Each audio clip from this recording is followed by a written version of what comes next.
Today on Uncommon Knowledge, Europe tries to give us something besides another war. Funding for this program is provided by the John M. Olin Foundation.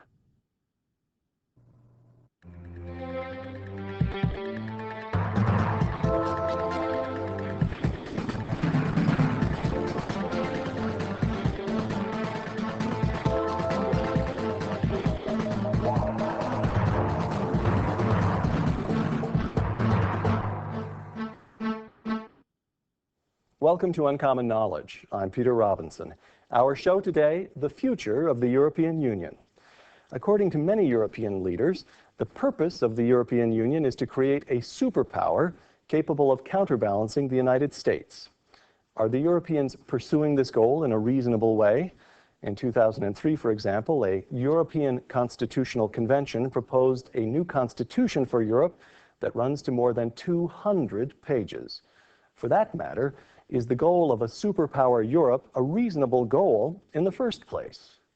Joining us, two guests. John O'Sullivan is editor of the National Interest magazine and a fellow at the Nixon Center. Adrian Wooldridge is the Washington, D.C. correspondent for The Economist magazine. Former President of France, Valéry Giscard d'Estaing, addressing the European Constitutional Convention in 2002, quote, "If we succeed in 25 or 50 years, Europe's role in the world will have changed. It will be respected and listened to, not only as the economic power it already is, but as a political power which will talk on equal terms to the greatest powers on our planet." Close quote. Are those the words of a serious person or of a man who is suffering at once from an inferiority complex and delusions of grandeur? John O'Sullivan? They are the words of a serious person who is suffering from delusions of grandeur. Adrian? Well, he's half right. As an economic power, it's a very serious one. As a potential political and military power, it's not going to be serious by then. It will not be serious. No. Beginning question, as we look to the European future, it's important to get right the European past. Brief summary of the last 6 decades. After centuries of war, 60 years of peace, economic prosperity such as the continent has never before known, democracy across the continent instead of in 2 or 3 countries, including in nations that within living memory were ruled by fascist dictators or communist apparatchiks. Now, a multiple choice question, you must choose to tell me that Europe owes these accomplishments principally to A, the European Union, B, the spread of free markets and international trade, or C, the European alliance with the United States. Adrian? B. B, free trade. John? B and C. B and C. We'll give you that one. But neither of you said the European Union. I don't think the European Union is irrelevant. I think that the way in which the European Union has managed to hold out the carrot of membership and use that carrot of membership as a way of goading countries into structural reform, some of which is about introducing democracy or human rights, some of which is about opening markets, introducing better competition policy. That is a serious benefit to the world. All right. Let me read to you something that's become famous, Robert Kagan's statement. He's written began as an article, then he's written a book about the difference between Europe and the United States. But here's his statement about the way European elites themselves tend to understand these last 6 decades. Quoting Kagan now, European life since World War II has been shaped not by the brutal laws of power politics, but by the unfolding of a miracle of world historical importance. The German lion has lain down with the French lamb. The transmission of the European miracle to the rest of the world has become Europe's new mission. Close quote. Now, it leaves out entirely the role of the United States. Yes, and that's one of the things that are wrong with it. First of all, by the way, not all European elites have that vision. And that would be true, I think, for the elites of France and Germany, and possibly of Spain, Italy, 1 or 2 other the original countries. It is not true of the elites of Eastern and Central Europe and the Baltics.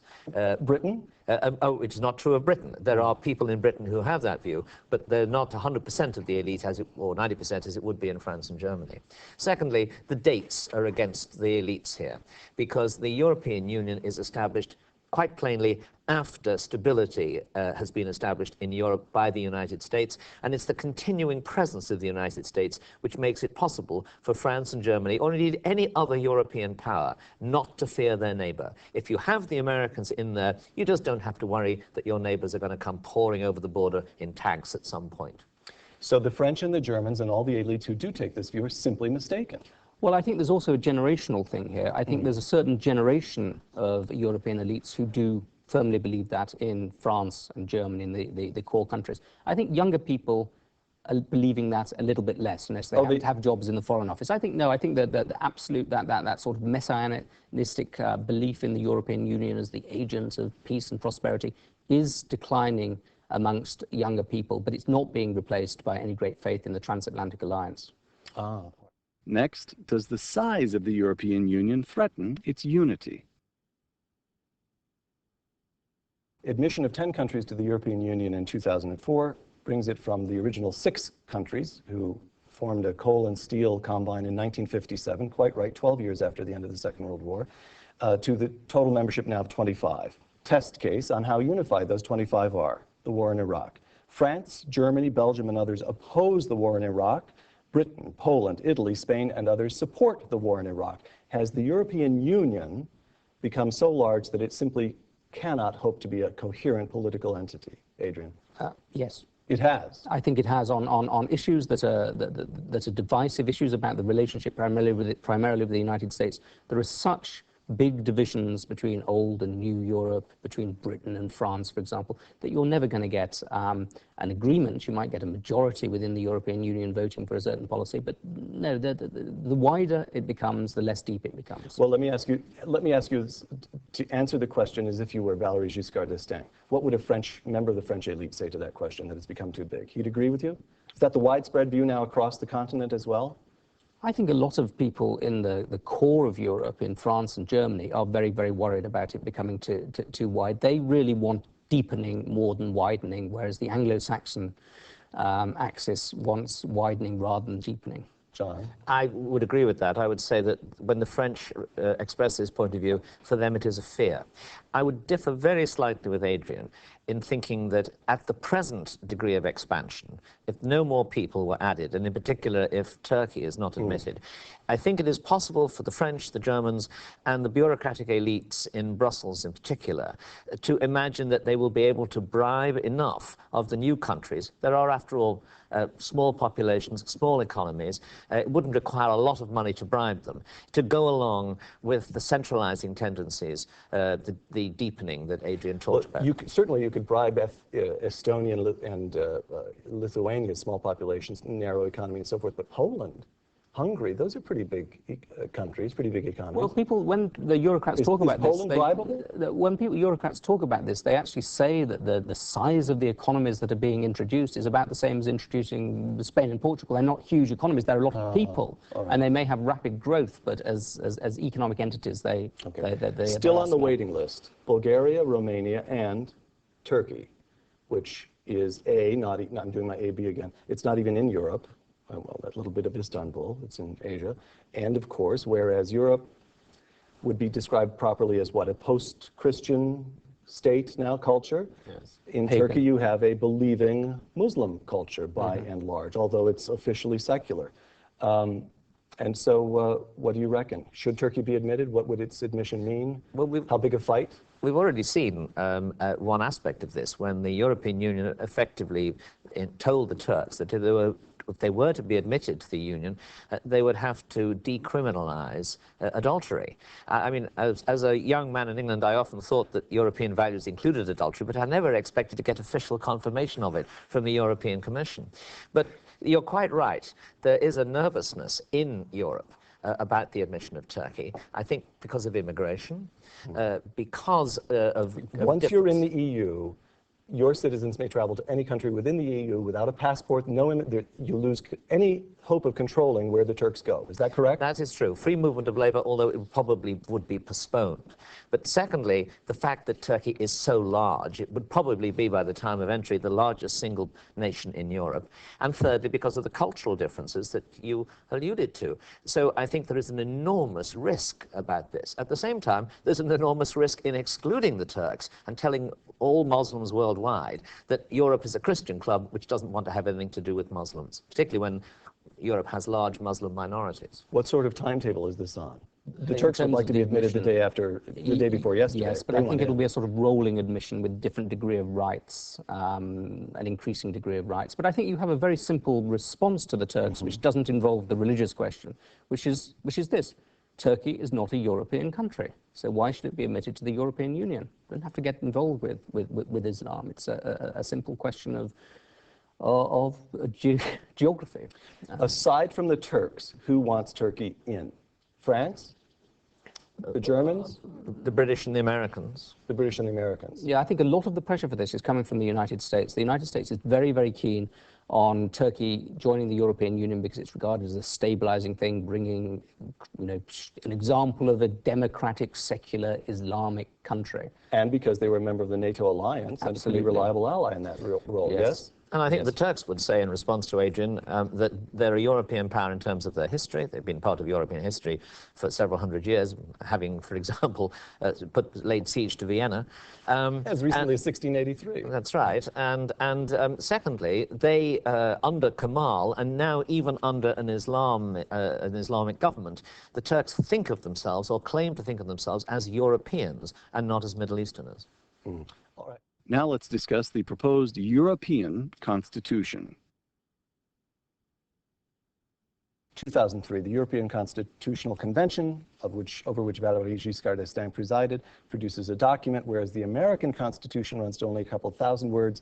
The proposed European Constitution runs to tens of thousands of words, whereas the American Bill of Rights contains 10 clauses, the European contains 50, including rights to join unions, rights to undergo free vocational training, rights to receive paid maternity leave. The Economist magazine, which has long supported the European project, says, quote, "The Constitutional Convention did not even try to write a lasting constitutional settlement," close quote. They proposed and your magazine proposes that the Constitution should be dumped, quote, "in the nearest bin," close quote. Explain the position of your publication. Well, we had on the cover of The Economist that week a picture of a trash can with the European Constitution put in it, and we had the ultimate accolade of the Sun newspaper reprinting that cover on its own cover.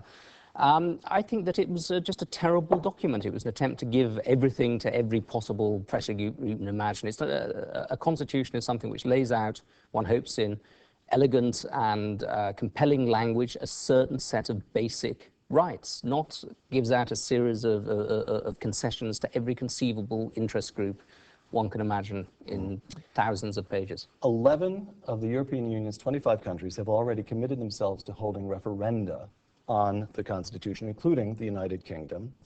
The law of the European Union is such that if even one country rejects the Constitution, it can't take effect.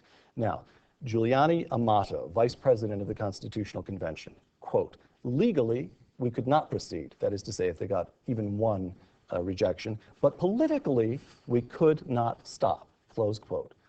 What on earth is going to happen here? First of all, the political realities are not exactly as Senior Amato described. If one large country, Britain, possibly France, that's not out of the question, were to reject it, or one or several small countries, then I think that the Constitution could not simply go ahead. What could happen, and what probably would happen, is that the countries that wanted to go ahead would do so under a separate heading. And frankly, I don't object to that. I think it makes perfect sense for countries which want to have close integration, economically, politically, a common foreign policy, a common defense organization. I think it makes perfect sense for them to go ahead, and other countries would remain with them in a free trade area, but without the political baggage. I think what tends to happen in Europe is the European elites keep asking the question until they get the answer that they want. Right.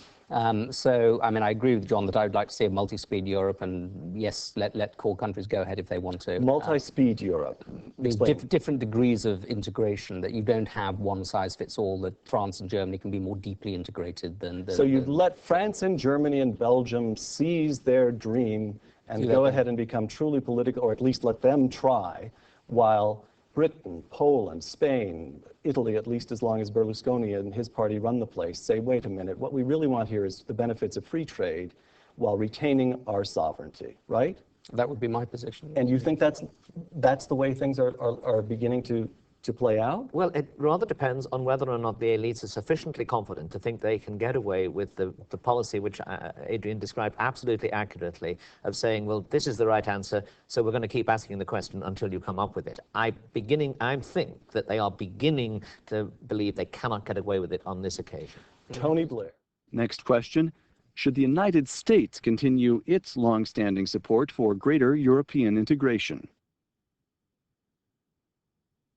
Let me quote to you Mark Stein. What's happening in Europe today is a refinement of Western anti-Westernism, a system of remote, unaccountable, post-nationalist, pan-continental institutions urged upon the continent by America has become the principal vehicle for anti-Americanism. A politically united, he's quoting now Strobe Talbot, a politically united Europe will be a stronger partner to advance our goals, insists Strobe Talbot, senior State Department official in the Clinton administration. Stein says, tell that to Swedish Prime Minister Persson, who says the purpose of the European Union is that, quote, it's one of the few institutions we can develop as a balance to US world domination, close quote.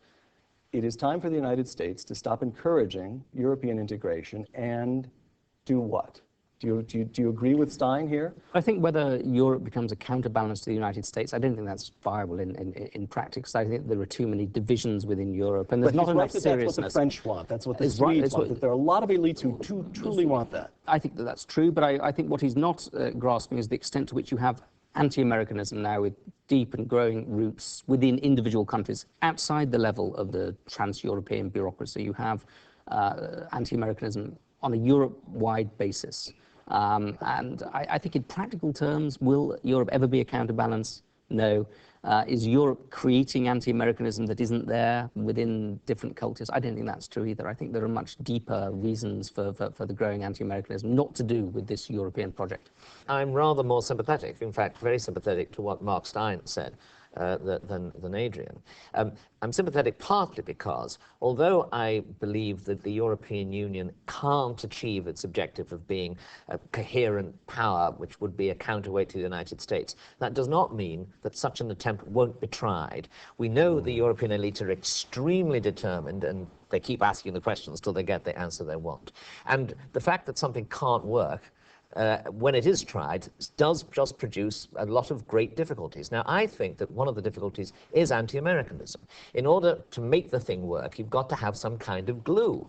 And there isn't the glue of normal patriotism. People don't feel themselves to be Europeans. So what you do is you try to use America as anti-Americanism as the glue that will turn eventually into a European patriotism. I think that's partly happening naturally, as Adrian said, and I think it's partly being stimulated and directed. I think Mark is right about that. And this means, so it seems to me... This is a critical point. What you're saying is that the elites who are trying to build a European Union have a very powerful incentive to play upon, to foster, to promote anti-Americanism. Absolutely, and I think they're doing it. And I mean, you will get statements like Persson's that you quoted from other people as well. I mean, like from Francois Mitterrand in his day. But let me make the point here. Different European elites have different ambitions here.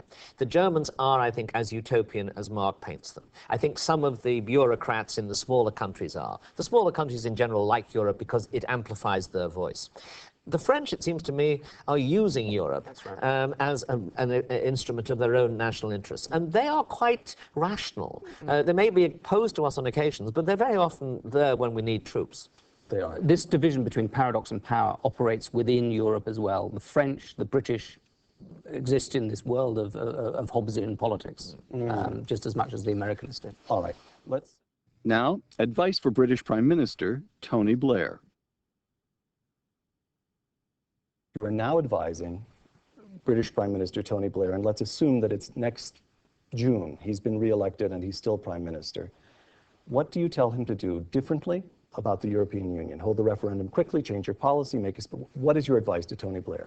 Well, you see, the advice I would give, he would not ever want to accept, because I would argue very strongly. I wave a wand. I hereby bind him to accept your advice, John. Well, very broadly, I would say, put all of your effort into decentralizing Europe on the one hand, and into bringing Europe and America together on the other. Put some muscle behind the concept of a transatlantic free trade area. Try to bring the Turks into that, which would give them membership of a free trade area without without augmenting Muslim communities throughout Europe. I think if you were to pursue such a policy, you want to bring Turkey in largely precisely because it's so indigestible. Well, you bring them into it. You bring them in, and all you can get out of it is a sort of free trade area. You can't get political union because Turkey will remain so fundamentally different. Well, is that the idea? No, because I wasn't arguing at that moment for the entry of Turkey into the EU. I was arguing for the creation of a grand free trade area, including the United States, into which the Turks would be admitted precisely because they weren't being admitted quickly enough, perhaps, to the European Union. I see. So you want Blair to set up a kind of competing entity, free trade union. Well, a free trade union that would include the EU and the United States, Britain, Turkey, and other powers. Now, the advantage of that... Next cover for The Economist here, O'Sullivan's advice. It would be a very good cover. Your advice to Blair? Well, the essence of British policy has always been to be as close to the United States as possible and as close to Europe as possible. Blair's great dilemma is that he's perceived as being too close to America. And I would say to him, yes, by all means, try and get closer to Europe, but don't think that the best way of getting closer to Europe is to champion the idea of a European constitution, because it's not going to work and it's going to discredit you and undermine you within the Labour Party. Choose another mechanism. Can I say, so neither of you is going for what I thought one of you, I rather suspected, John, that you would go for this, which is to say, look, denounce Europe, walk away from it. It is a snare and a delusion that the European population is falling, that the Muslim population is large and proving difficult to assimilate, that the continent has suffered, with Britain aside, the continent has suffered from double-digit unemployment for decades now, and that all of this is a snare and a delusion and a distraction from Europe's real problems, which are enormous. I think Blair has proved to himself to be a fairly conservative Labour leader, but I don't think he's going to be quite that conservative. All right. Well, actually, in some ways, it's not a conservative position. What you just outlined is a kind of coherent, radical critique and attack on the EU. I think a lot of it holds water, but from a political standpoint, I don't believe it has the slightest prospect of success. British policy has never been in favour of massive radical change in Europe. What is in favour is evolutionary change. And I think that, frankly, the British people are not in the business of wrecking Europe. They are in the business of hoping to make it more habitable for them, which it isn't at the moment. All right. Your advice for President? Finally, advice for President George W. Bush.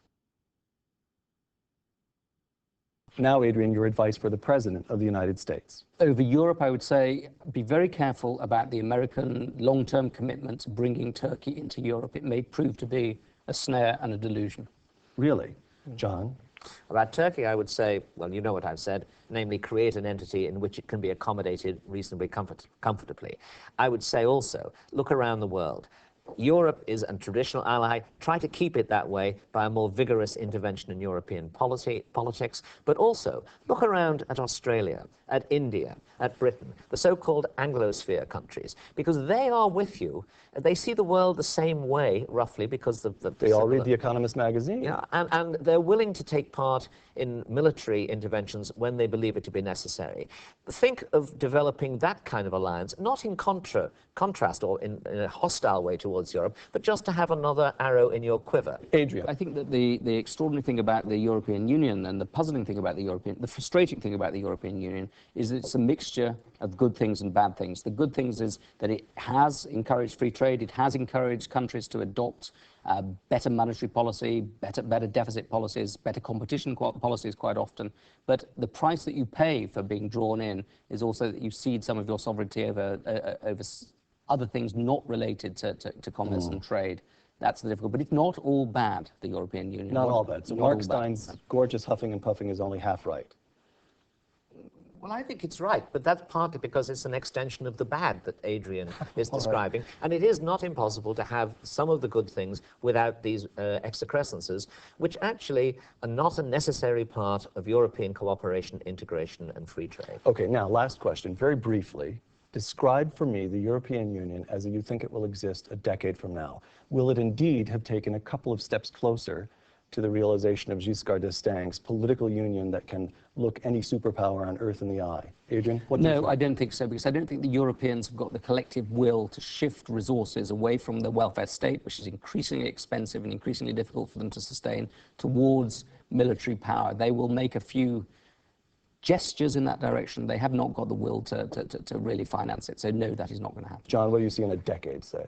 Well, I would generally agree with what Adrian said, with one caveat, and that is, supposing over the next 4 or 5 years, Al-Qaeda and Islamist terrorists wage a really serious terrorist campaign in European countries, as well as in the United States. I think that could produce the same kind of change of mood, attitude, and create a willingness to spend more on defense and shift resources in the way that Adrian thinks necessary but won't happen. I think it could happen under the pressure of radical terrorism. Although the example of Spain is not encouraging on that. That's the very beginning, isn't it? I mean, it takes a long time before a revolution, the threat of a revolution like that, changes minds. Remember, it took about 5 or 6 years before people woke up to the reality of the French Revolution. When Burke was originally writing, people dismissed him as a hysteric.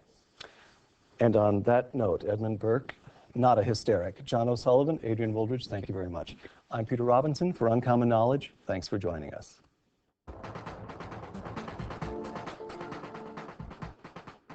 We welcome your comments on this week's show. Our email address, comments@uncommonknowledge.tv. For more information about Uncommon Knowledge, please visit our website, www.uncommonknowledge.tv.